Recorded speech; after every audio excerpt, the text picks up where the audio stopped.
Bonsoir à tous. Nous allons commencer cette séance de Good conclusion evening, de everyone. la journée. We are going to start this Je session vous dis rapidement of comment ça se conclusion of passe. the day, and I will Nous explain aurons how we are d'abord going to la proceed. charge d'Anne First Lafollet et of all, moi we de have vous faire d'essayer Dan de vous faire Lafollet un compte and rendu de ce myself qui nous est who revenu will try to des comptes rendus summarize des ateliers what has gone on in the de various cette workshops journée, during today, une vingtaine de minutes. during 20 minutes Ensuite, or so, nous passerons la and parole à then nos we will hand panélistes. over to our Dans panelists. l'ordre, Julien Callas, In order, we have Julien Callas, qui travaille au Fonds français pour l'environnement mondial, où il est en charge des questions de biodiversité, après avoir eu dans une vie antérieure des expériences assez variées dans les pays en développement sur des questions d'agronomie et d'économie du développement.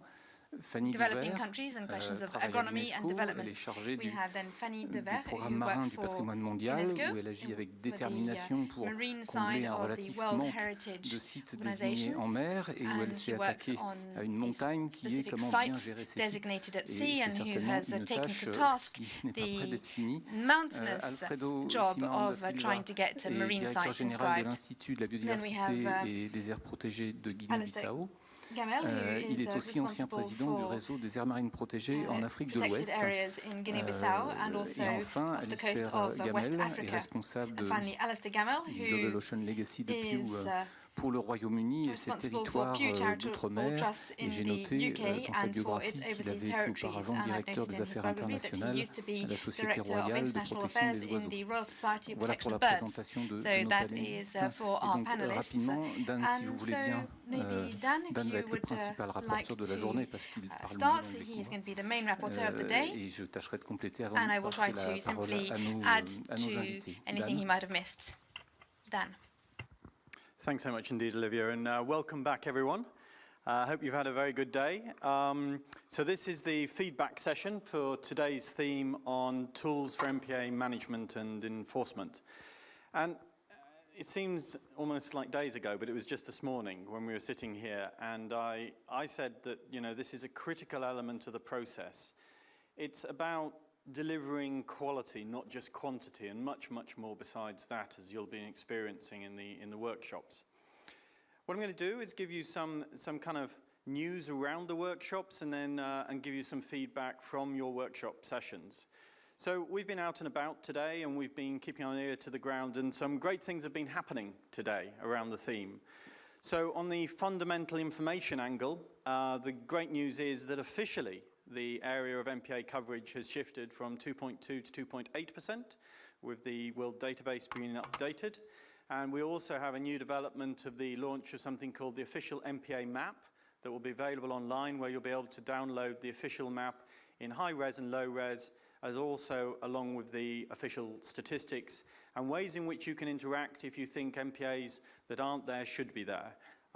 Both through your national focal points and through other contacts. So some real great transparency and things happening there. From the stakeholder angle, we talk about scaling up. Well, the young professionals here are scaling up, and they've been gathering today to give their own perspective on engagement, and they will be delivering this into the Congress later in the week. From the technology angle, we think of how do we make effective management enforcement, some stunning developments on the technology side of monitoring and surveillance. Caitlin's Sea Views announced their initiative on recording and revealing marine protected areas, and they've got this amazing 3D, 360-degree underwater system, which is the basis for Underwater Street View, where they now can use digital recognition software, and what would take 10 years to analyze these pictures and photos can be done in perhaps 1 or 2 days. So some real revolutions in terms of how we can begin to broaden and automate that surveillance and monitoring.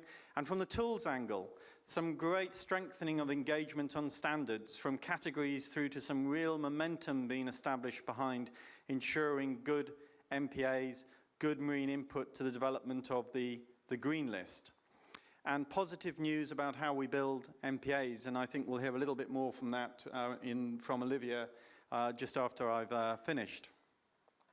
So what have you all been discussing? Well, we've had a rich and varied discussion, mostly happy, some challenging, some probing, as well as you might expect for exploring actions, opportunities, and future courses of actions. So I mentioned 3 streams this morning, so let's have a think about what's been going on in them.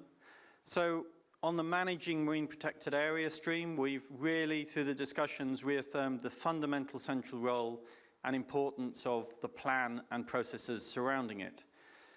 But it's clear from the feedback, from the recommendations and discussions, we've still got more to do on satisfactorily engaging stakeholders. We heard this morning from this stage, actually, about the paradigm shift that we need to make from benefits for people to benefits to people. And in the middle of this, how can we get science translated into traditional perspectives? The question's been posed in the workshops that you often see it the other way around. You know, what can we take from tradition into science? Well, there's an obligation to try and get some of our stuff into the correct way of expressing it. But there's also other challenges around spreading out best practice across more and more sites in a standardized way. How do we create that long-term collaboration with stakeholders as part of that process? How do we integrate small-scale initiatives into the process? And when we think about particular stakeholder groups, such as fishers, I think the message from those discussions is that there's still a need to build better synergies. And a clear recommendation here around looking for those synergies, perhaps by focusing on important places for stocks as well as for spawning areas, and looking at the biodiversity angle there as well. So if we talked about engaging stakeholders, there's a critical need to scale up and improve our methodology to measure impacts and benefits to them at a larger scale. And I think a clear message as well has been that in our busy way we plan and a busy way we approach marine protected areas, we need to allow space for these discussions to happen. And that really one model in all this doesn't fit all. I think there's also concerns in terms of how we take some of the processes forward, that it's very easy to use consultants to develop your management plan. I think there's a double-edged sword here because, in a sense, if you don't have a lot of capacity, you don't have a lot of staff, then it's one way you can do this, but equally the kind of concerns being expressed here is that if you do bring in people from outside, they may not be well-founded in terms of knowledge of the site or understood by the stakeholders. So there's some real issues there. I think real issues also discussed about how to make the plan comprehensive, but equally short and easy to understand. I think one of the quotes we read was "small is beautiful," but I think the challenge there is everyone wants to know everything from plans, but how can you make it short? How can you make it transparent? So again, we're still reflecting that kind of two sides of the coin as on the other one as we go forward. We don't seem to have resolved some of these things. And then when we diversify away from thinking just perhaps about seabed habitats to mobile species, how do we bring them into the equation? And there's been some good discussions in the workshop on that and we heard it from Bud Eiler actually here yesterday. It's not just about the protected areas, it's about what happens outside them. And so the importance of nested scales really comes to the fore. And also, as with the commonalities with the fishers, the idea of thinking of where are the places important for mobile species. They may not be the most iconic marine area from the point of view of how we describe it, but they're fundamental to making networks and building networks.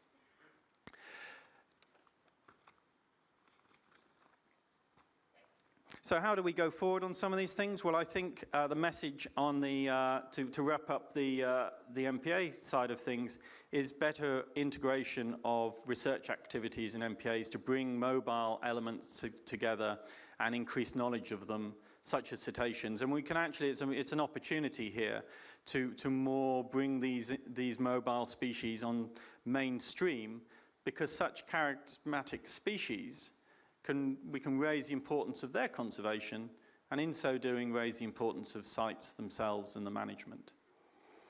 On financing, when we look at financing, clear issues here. If we're looking at financing options, the first thing we need to do is be reducing or optimizing the cost portfolio for sites. And then when we look to the future, having done that, some very clear recommendations here about expanding our horizons in where we look and how we look for sustainable financing. And the message being a very clear one that we need a clear mix of different approaches. A desire from the workshop that looked at this to explore habitat banking and compensation offset at national levels. And really an overall thing which we've got to step up communicating how you do sustainable financing and help mainstream the techniques. We often say, well, we need to get some finances in, but we're not really necessarily doing as much as perhaps we could to communicate what best practice looks like that. Then if we look at the second stream about increasing effectiveness, well, we saw some great discussions in this area as well, as I hinted at the start.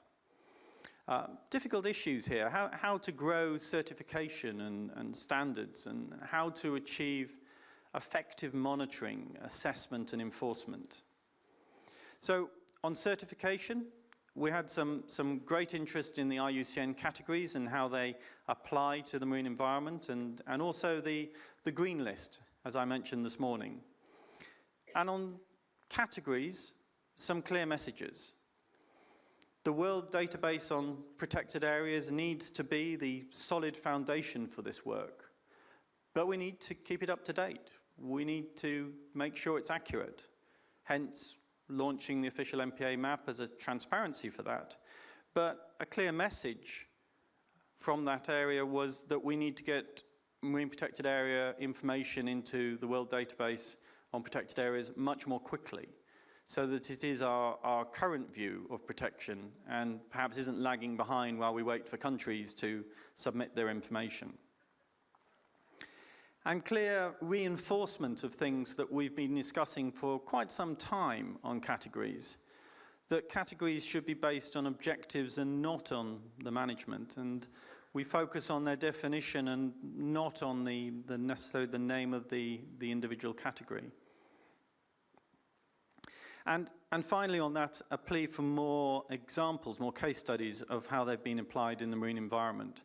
On professionalisation, Glenn Rickey spoke of this morning on this stage, and this has also been seen as really important, but that there's not really much difference in a sense between land and sea. We need it across the land-sea divide. It's really important to apply it at the different levels, but it shouldn't be a one-off. It should be part of career development. We don't send someone on a professionalisation course and then they go back and nothing ever happens again. It needs to be a lifetime commitment, in a sense, to help development. And I think overall a desire to reflect the skills of these professionals as true new values that we must take into account. On the green list, the list of well-managed protected areas, well, the perspective from the marine side came from a variety of angles. Clear views that this is a good idea, but also clear views that we also need to understand the risks around it. A clear desire for MPA managers on the marine side to be involved in those processes. There were questions around equity and more details on quite how this would be applied to MPAs, and a need to involve MPA managers and develop pilots and build on existing methods. Let's not start that wheel again. Let's bring to the fore what's good in the processes and develop from there. And finally on this stream, monitoring and assessment. And similar messages here that we've heard elsewhere about scaling up. I think some interesting challenges around how we work to distinguish natural change from changes from human impacts. But when we think of scaling up, it's about working across countries. If you think of the replication that we might have, we can reduce that. Shared views on what is good. We talk about, having management so that we have healthy ecosystems in a good condition. Well, what is good? We can share that burden. We can share that discussion by working together. Shared vision on objectives and outcomes. So we tend to all be working for the same thing, and we're perhaps repeating the wheel in some places. And then how can we bring this together to have shared observations at regional scales. The individual parts need to add up to a sum as well, not just perhaps at the national level. And to conclude on that, I think there is an emphasis on the fact that part of this issue is very clearly in our hands about writing clear objectives so they can be monitored, and then having clear prioritization to decide out of that what we will monitor. Thank you very much.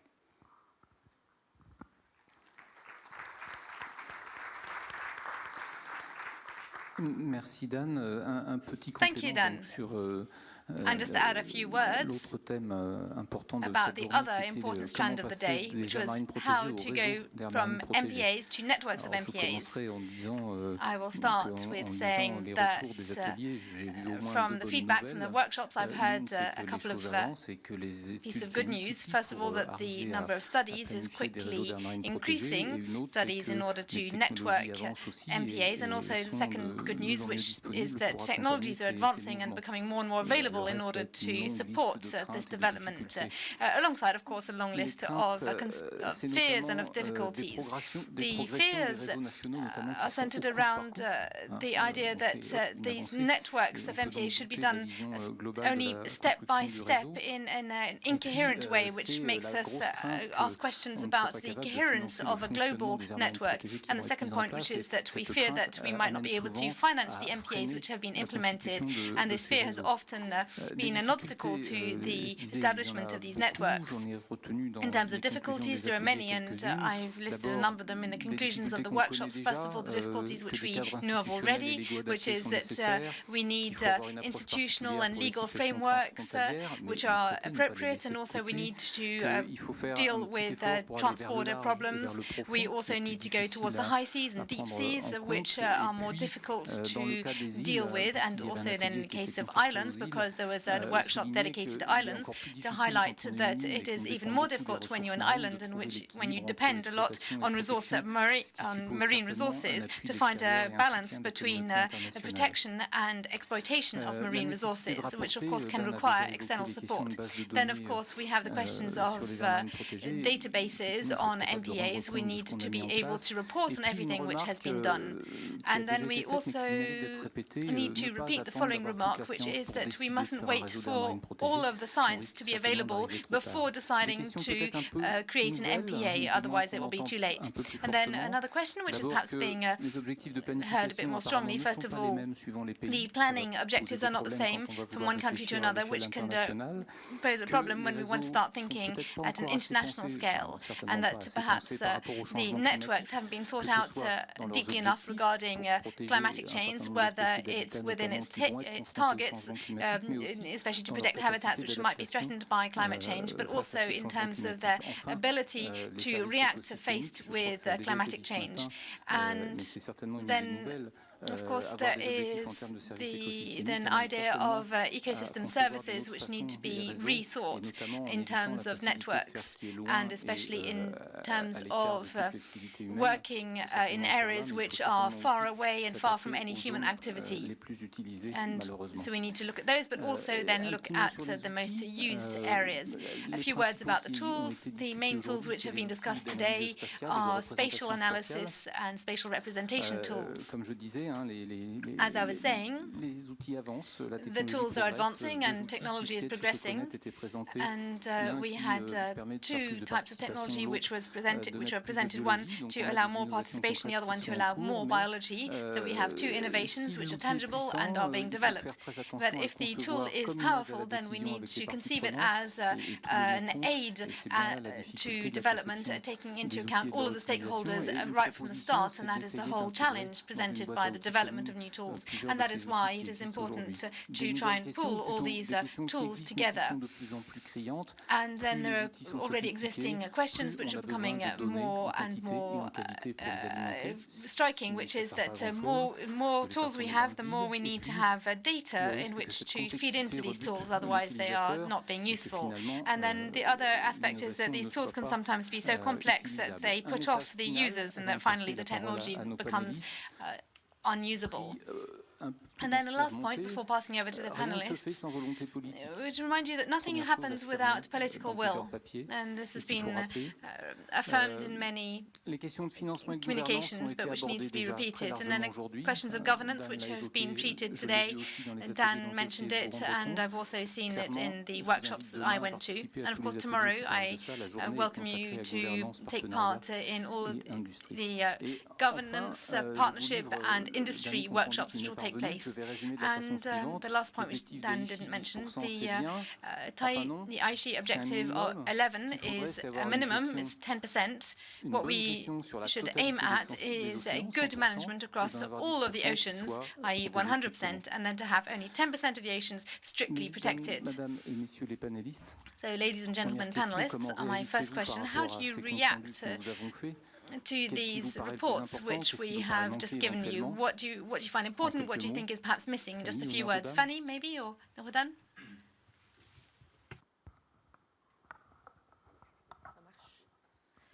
Merci pour ces résumés. Thank you for the summaries. I think they had a lot of important points in them.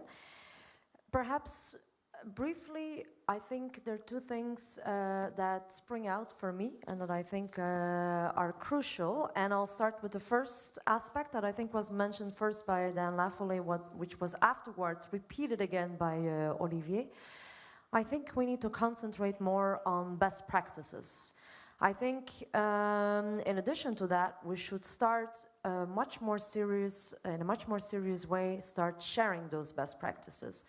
When I look around throughout the day, yesterday and today, there are a lot of very good things that are happening, which we share, of course, here among us, but that's still, even though there's a lot of people here, it's still a small community of the enormous amount of people that are out there that day-to-day work in marine protected areas. So as was announced, I coordinate the marine sites that are on UNESCO's World Heritage List. So we're 46 sites distributed in 35 countries today, which cover approximately a quarter of everything that is protected in the ocean today. And one of the things we see is that when we look at ourselves across all those 46 sites, it's 35 countries. The countries are and the environments are, from a socioeconomic perspective, entirely different. But at the same time, the problems that we're dealing with are the same. Their climate change, their coastal development, their marine pollution, they're the same in every site.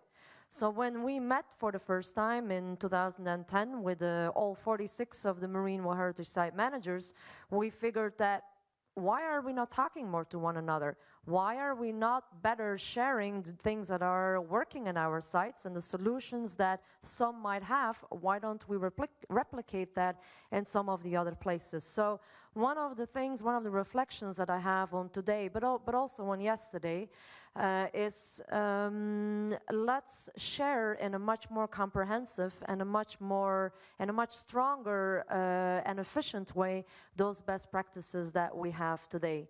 I think we need to continue, of course, to concentrate on things that are not going well, but I think there starts to be a critical mass of things that are changing for the better. And I think it's not just in the process anymore and in the management tools that we're using, but it is also actually in the results. Among our network of Marine World Heritage sites, we're having 3 or 4 sites today that are seeing an enormous increase in species, for example, exceptional species in their sites, which are real results. These are real things that have happened over a number of years because they have applied certain things in their sites that are working. So my first reflection, let's share those best practices better. That's what we do within the World Heritage community. That's what some others are doing. I think that's one of the ways forward. I have a second and perhaps more brief comment. I feel something that is missing in a lot of the discussions is the power that international legal instruments can have. I know that a lot of times international conventions and international legal instruments, they can be very boring. I'll certainly agree with that. But at the same time, they can be very powerful. If we would use, for example, collectively as a community of people that care about special places in the ocean, if we collectively would be more aware of, for example, in my case, the World Heritage Convention, which exists for 40 years, which protects 46 exceptional places in the ocean. If we as a collective community, NGOs, scientists, managers, be aware of how we could actually use such an international tool to make our local, specific conservation concerns, to make those things international issues and topics, I think we would be much more powerful than we are today. So I think one thing that is missing is we are not enough reflecting on the power that international conventions such as the World Heritage Convention could really have to scale up conservation across the planet. Merci beaucoup, Fanny, pour cette première réaction. Thank you very much, Fanny, for this first response. Alfredo, votre sentiment donc, sur ces conclusions? Could you tell us what you think of these conclusions and what you think the most important parts are? Thank you. Je pense que le rapport a tout touché. Les plans de gestion, I think that in your report you talked about management plans and cooperation and the question of the atolls, the question of sustainable development, the efficiency of management, the question of money, and I think that we must focus especially on the importance of MPAs. MPAs are not something isolated. MPAs must be part of a wider philosophy. We create MPAs, we're aiming to do something. We must try to demonstrate the benefit of MPAs to national economies. It's something that we create, but it must be useful for something. There is a local population, there are sometimes conflicts. MPAs are sometimes subject to pressures, especially for fishing, especially for the case of West Africa. But we need to make sure that these MPAs are well managed. So it's a question of sustainable development versus efficiency of management of MPAs. We've talked about management of MPAs using management tools, but we need to develop further the question of sustainable development. All MPAs of Africa are faced with the question of sustainable development. In certain countries, they are thinking about different financing mechanisms in order to manage MPAs over the long term. That's especially the case of countries in Western Africa. But I also think that we need to focus on capacity building. Capacity building is crucial for the management of MPAs because we need to be present on the ground, and we have different actors on the ground. We have inhabitants, we have fishermen, we have the administration, and therefore we need to have a plan of capacity building to deal with all of that. We talk a lot about MPAs, you talk about management, and we talk a lot about committees and meetings, but sometimes we forget the reality of the situation, and we need to have sustainable plans, and that is what we need to take into account in the management of MPAs. The institution responsible for the management of MPAs in different countries must take this into account. We've talked about the networking of MPAs. In order to have a network of MPAs which is functional, we also need to strengthen the institutional legal framework. We have a network of MPAs off the coast of West Africa, which already exists, but we need to add to the existing legal and institutional framework. We need to strengthen this framework, especially in that context. So the reinforcement and the strengthening of the legal administrative framework for MPAs.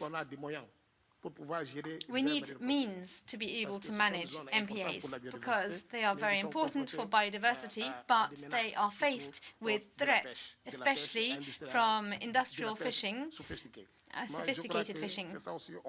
I think that's also what we need to focus on.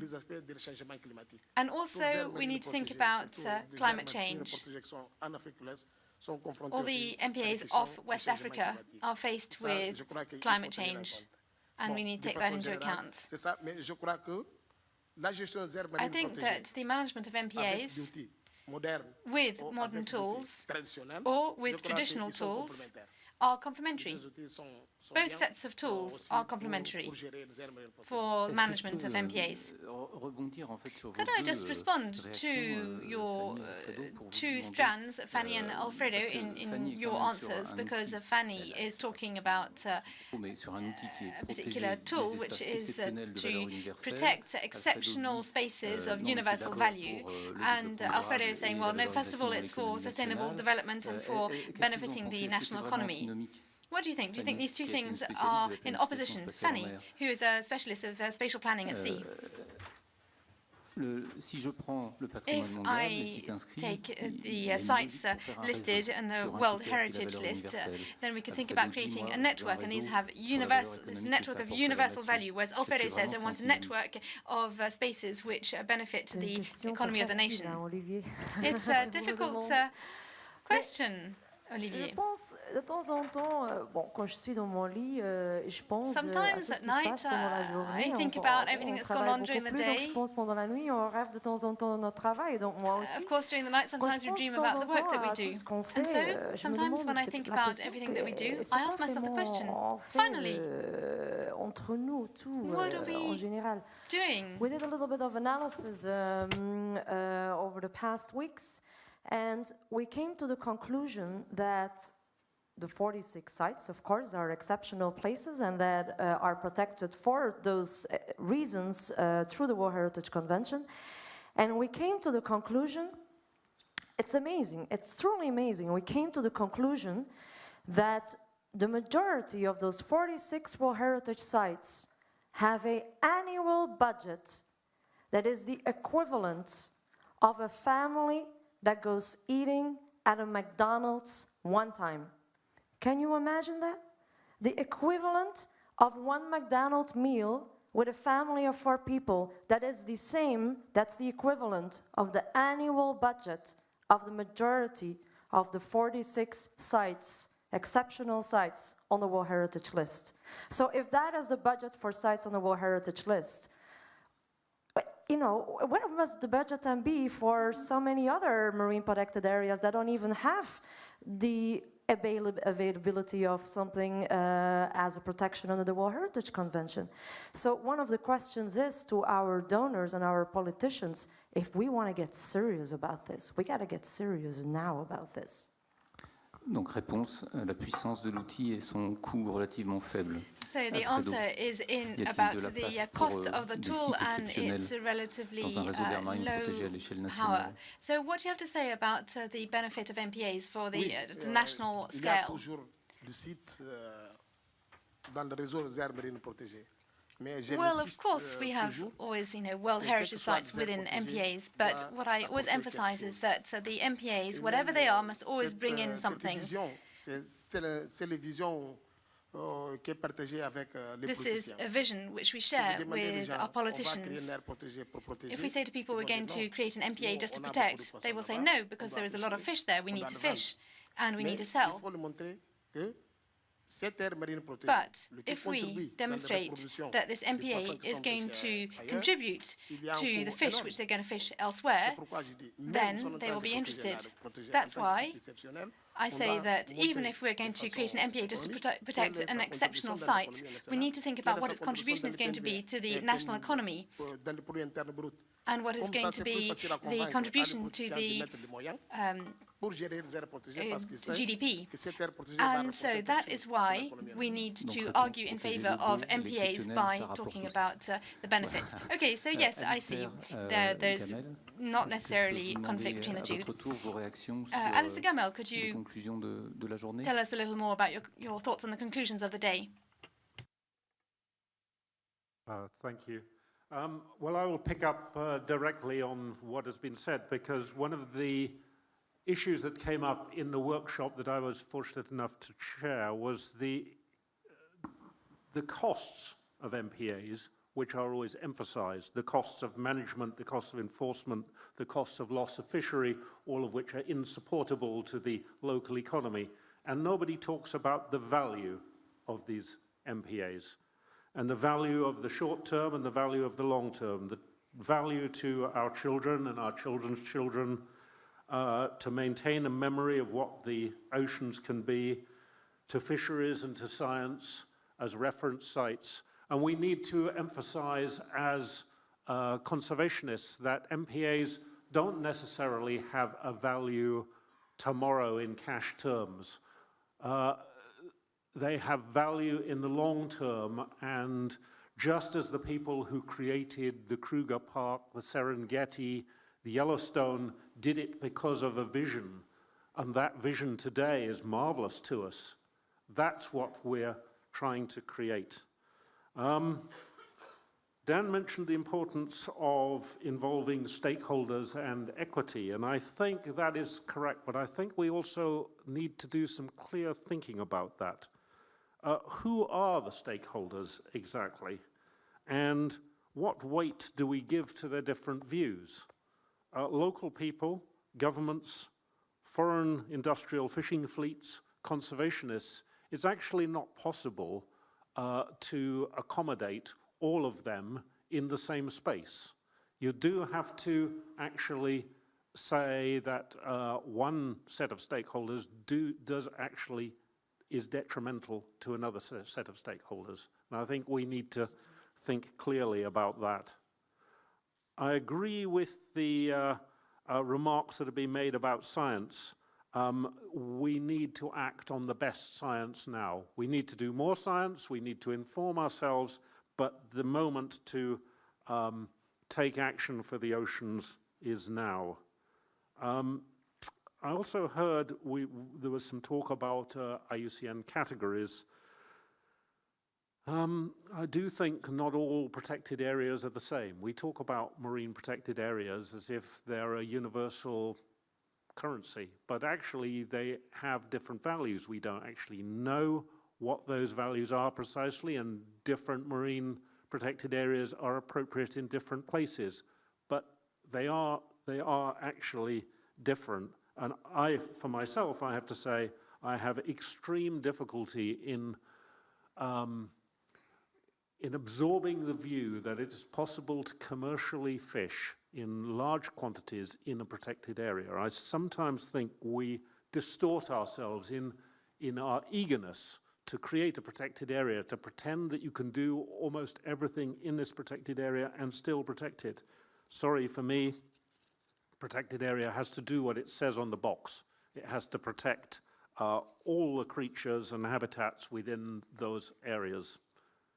I absolutely agree with what Olivia said about reducing replication, particularly on enforcement. A number of countries have satellites, they have intelligence, we all have courts. We can considerably reduce our enforcement, I believe, by collaborating together, and I think that's something we should all concentrate on. Something that hasn't come up, which I just wanted to mention, was deep sea mining, and that is often presented as a reason not to act. Don't create this protected area because there might be gold down there. It is actually very unlikely there is gold down there, but it doesn't seem to me to be a good reason not to act. We can act. We're putting that area in a safe deposit box. In 100 years' time, if gold is discovered down there, the people who are alive at that time can decide whether they want to mine it or not. But it is not a good reason not to create a protected area now, because sometime in the distant future, something that you don't know about might happen.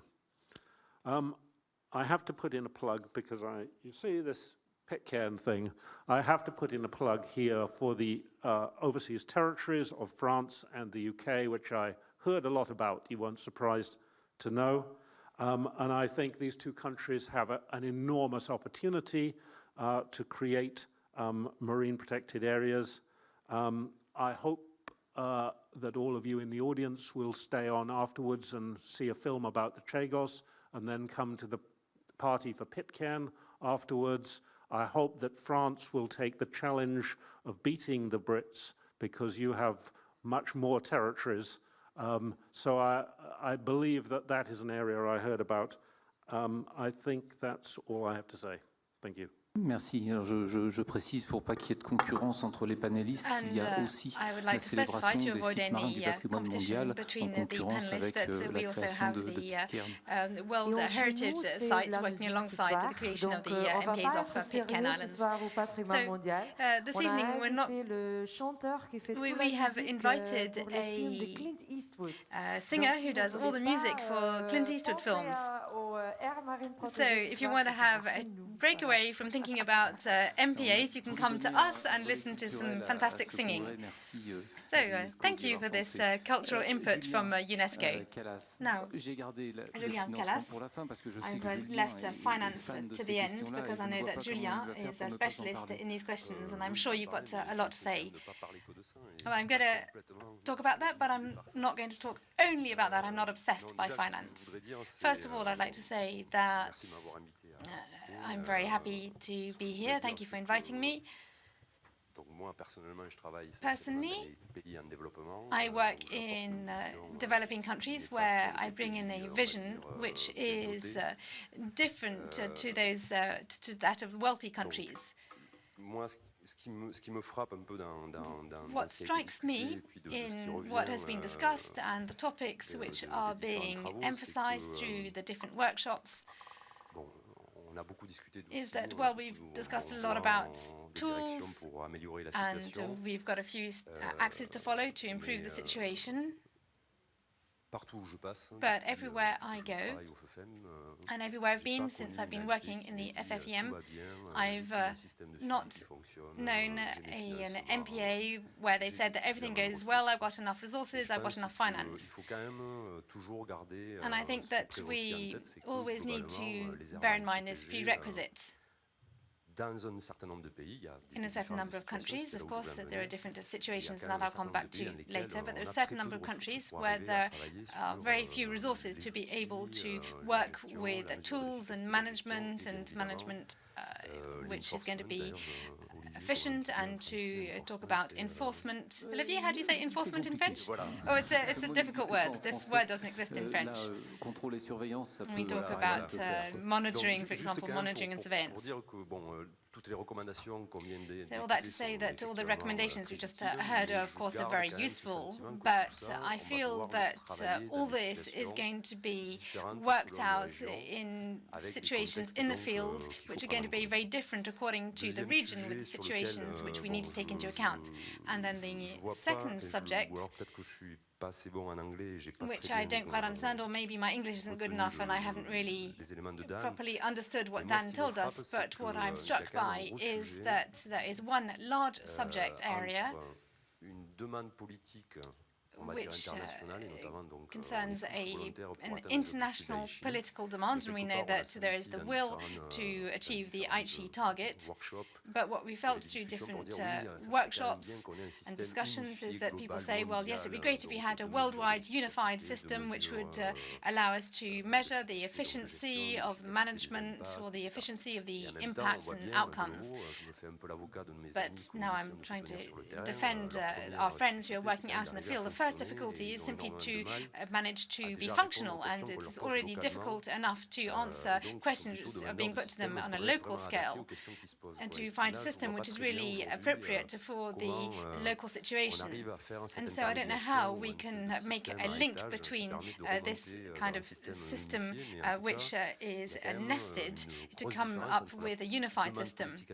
There is a big difference between the international political stated will and then the real local situation where the local managers will say that I have very little resources and this MPA must be useful, and so the question is quite different.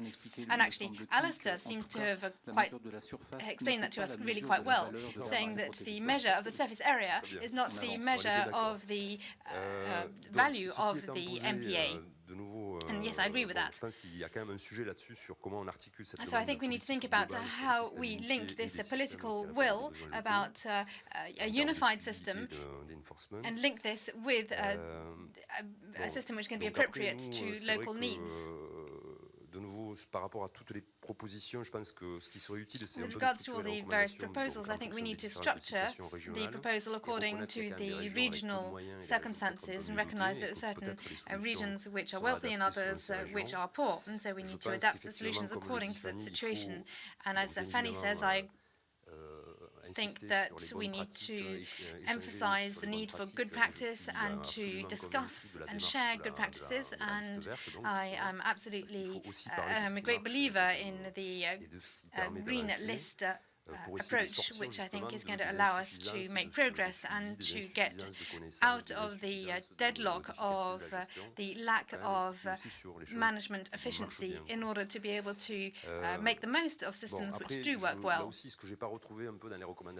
And in the recommendations, which I found was a little bit lacking, but Alfredo touched this because, of course, I also work in Alfredo's part of the world. We've talked a lot about different mechanisms or monitoring systems, but I've not heard much about demand. Perhaps I tend to go, maybe I don't go to representative countries in the world, but in the countries where I go, I find that we need to argue that the MPAs are going to be beneficial to the local economy, and that questions about monitoring efficiency of MPAs seem to be rather lightweight in terms of the actual need to demonstrate their benefit to the local population. And I also share Alistair's point of view, which is, of course, that we can't ask MPAs to be the panacea.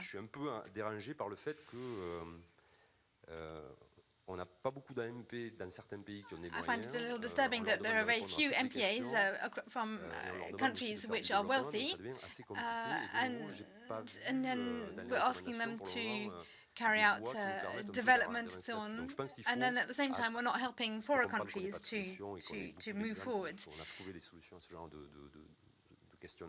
Now, I know that the solutions haven't yet been found to these kinds of questions, but I think that we need to ask these questions and to draw politicians' attention to the fact that in looking for more knowledge and better measurement of the efficiency of management, that we need to be able to take into account these kind of regional differences. And I would like to, in fact, I'd had lots of other things to say, but no, it's okay, you have time. I am quite worried. Yeah. I'm not naive. I don't live in a dream world. I'm not always going to say that everything is going well. And I'm genuinely worried because we live in a world where we are asking people to be more and more accountable. And finally, we are making use of the fact that, taking advantage of the fact that they are unable to be accountable, to say that they are being inefficient. Or to say this another way, there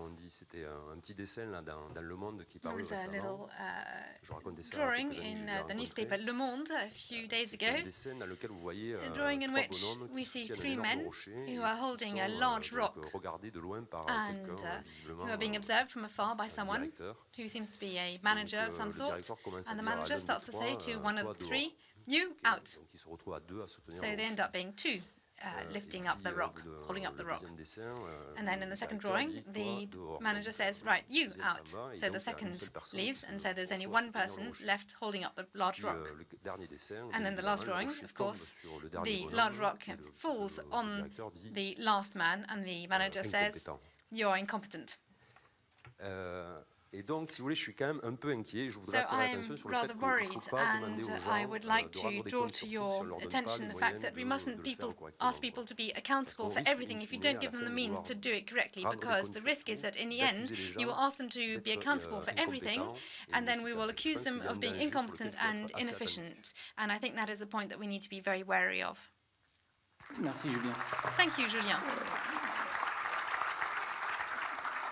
On ne s'accorde pas plus de 5 minutes parce que vous avez no compris que le more programme than de la 5 soirée minutes était because encore you plus know that we have celui de la journée. Je me an permets donc de evening vous program demander which is une even more réponse interesting très than that rapide of the en day. essayant de So I will ask provoquer un you petit just a peu. very Le quick thème, c'est response quelle action vous to a aimeriez slightly là dans provocative l'immédiat question. pour So aller what plus vite. action would you like right now c'est quoi? C'est 40 to sites du progress? patrimoine mondial en plus? Fanny, it's 40 extra World Heritage Sites? No. No, in my viewpoint, I think we need to focus on making connections among the sites, between the sites, those that have more resources, but that have similar that have solutions to problems, and sites that have much less resources. I think we need to make much more connections, and we need to communicate much better on those things that work well. I think if we want to convince many more people that we need the resources that we need, I think we cannot continue always to just talk about the problems. I think we've seen a movement over the last 20, maybe 30 years to bring the ocean conservation issues on the international agenda. It's true, still a lot of things need to be done, but I think we also need to push much harder to show that the investments that have been made, that they are working, and it's the way forward. Merci. Alistair, j'ai bien compris en fait la demande, c'est au Royaume-Uni et à la France de faire quelque chose dans leur territoire d'outre-mer. You're asking France and the UK to both do something in their overseas territories, but do you have another wish? I think I will cheat because NGOs always cheat. I have two wishes. Firstly, that there are many more fully protected MPAs, small and large, throughout the world, wherever. I think that's, and secondly, that there's collaboration between the nations on surveillance and enforcement, so that those fully protected MPAs really operate. Merci, Julien. J'imagine. Thank you, Julien. Un renouvellement du Fonds français pour l'environnement mondial et les aires marines protégées en top priority pour les futurs financements, c'est ça? Oui, notamment, mais for the world environment and also funding for all these fantastic projects. Well, I'm not going to answer single-handedly. We're here to discuss all these issues amongst ourselves and each other. Moi, mon souhait, c'est que My wish les gestionnaires d'aires is marines that protégées the managers of MPAs should make their voices heard. Bon, je parle simplement de nouveau ici. J'essaye de rester dans le cadre de cette whilst staying within the framework of this subject, which is management tools. And there will be a lot more to say, and of course I have world dreams, but I think that the managers should make their voices heard and talk about cost. And so now, of course, I come to the subject of finance. I think that we are placing more and more demands on them to adopt more and more different technologies. There are more and more people who just simply don't have the means to function. I think we need to put an end to this kind of resignation I see everywhere, where people say, well, this is the budget I have received from my government or from my sponsor, or this is what I've been given, and I try to do my best with what I've been given. Well, I believe that the time has come for people to say, no, this won't work. I have been given a mission. If I read the management plans that I have been given, if I want to achieve my mission, these are the means that I need. So, of course, it's all well and good to talk about technology and ecosystem services and super complicated systems, but we need to come back to reality.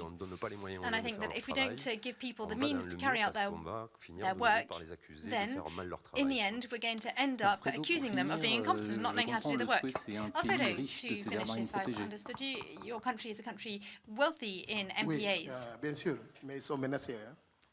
Bon, Yes, of Faire course. attention avec les menaces. But be careful, not in financial terms. Des aires marines protégées. We've talked here a Mais lot je crois about qu'on n'a pas MPAs. parlé des menaces des industries extractives. But we have not Sur les aires marines talked protégées. about En Afrique de various l'Ouest, surtout, threats c'est un on cas. MPAs. C'est un problème qui va venir à And bientôt. we have a lot of threats to Parce our que tous les aires MPAs marines in protégées, Western ils Africa sont dans des because zones all MPAs riches en potentiel. are Le rich in pétrole, potential in oil et and d'autres ressources minérales. other mineral Là, resources. il faut faire attention, il faut tenir Therefore, ça we en need compte pour l'avenir.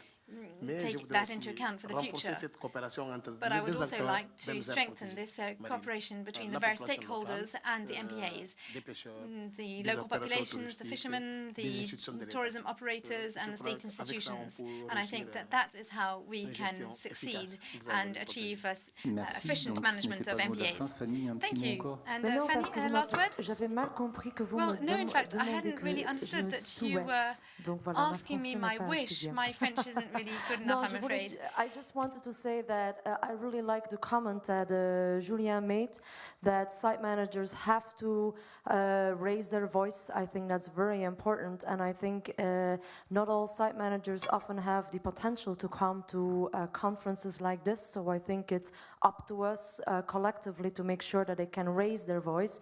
But I just wanted to say from World Heritage, all of the Marine World Heritage site managers are here at this conference. They'll, of course, all be tonight in Salmaiore. So if you want to see them, they're there. But I think it is for them an opportunity to raise their voice and to tell the world what they need in their languages and to their constituencies. So I just wanted to reinforce the point that Julien said. I think that's very important.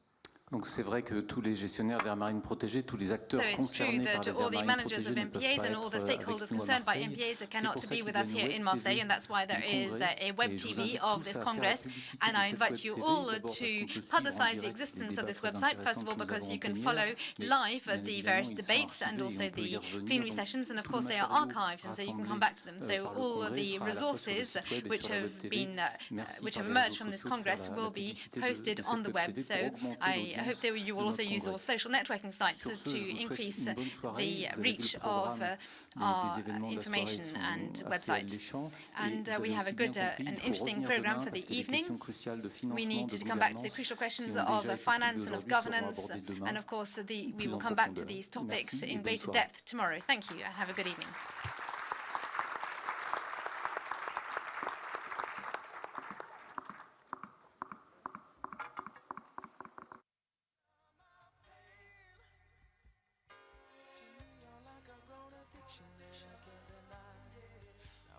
Tell me, is that healthy, baby? But did you know that when it snows,